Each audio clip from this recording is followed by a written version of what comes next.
대통령을 처음 해보는 거라 귀를 의심했습니다. 대통령의 입에서 나온 말이었을까? 아닐 거라 생각했지만 사실이었습니다. 대통령의 자리는 수습사무관 자리가 아닙니다.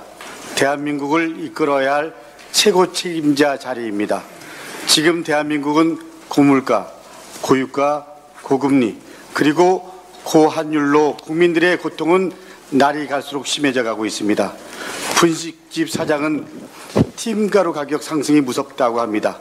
직장인은 점심 식사 비용이 부담스럽다고 말합니다. 장바구니는 얼마나 가벼워졌는지요. 매장마다 1인 1병 제한이라는 식용유 판매가 이제 낯설지 않습니다.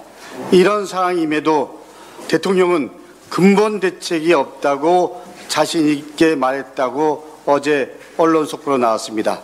대책을 어떻게든 만들어 민생을 챙겨야 하는 것이 대통령의 역할인데도 말입니다. 대통령 부부는 주말마다 위슈머리에 급급하고 있습니다. 특히 김건희 여사의 행보가 눈에 띕니다. 국민들은 누가 대통령인지 모르겠다라는 말을 서슴지 않고 합니다.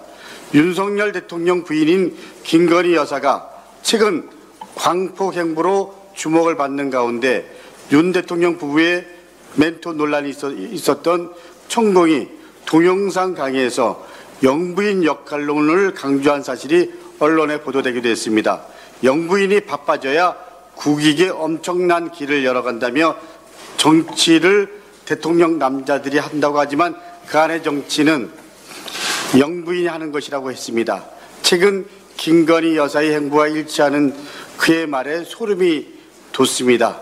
실제 대통령실은 20일 김 여사는 윤이 일일이 챙기기 어려운 국정사각지대 살필 것이라고 말하기도 했습니다. 더군다나 김건희 여사가 대표이사로 있었던 코바나 콘텐츠에서 일했던 직원이 대통령실에서 근무하고 관저팀으로 이동하는 등 매우 염려스러운 신호들이 보이고 있습니다. 자신의 회사 직원인 이해관계 당사자를 대통령실로 불러들이면 이권 개입 등 불미스러운 여러 일들이 우려될 수 있습니다. 촛불혁명으로 대통령 놀이를 하던 최순실을 몰아낸 지 5년밖에 안 됐습니다. 지금 전 국민은 고통에 허덕이고 있습니다. 민생에 집중해야 합니다. 대통령 아바타론에 빠져있는 대통령실은 각성하십시오. 대통령과 대통령실이 민생을 애민하는 이 현실 앞에 국민의 분노는 점점 높아져 갑니다. 대통령께 간곡히 부탁드립니다. 소잃고 애양간 고치는 우를 범하지 마시고 이제 야당과 함께 민생에 집중해 주십시오. 간곡히 부탁드립니다. 이상입니다.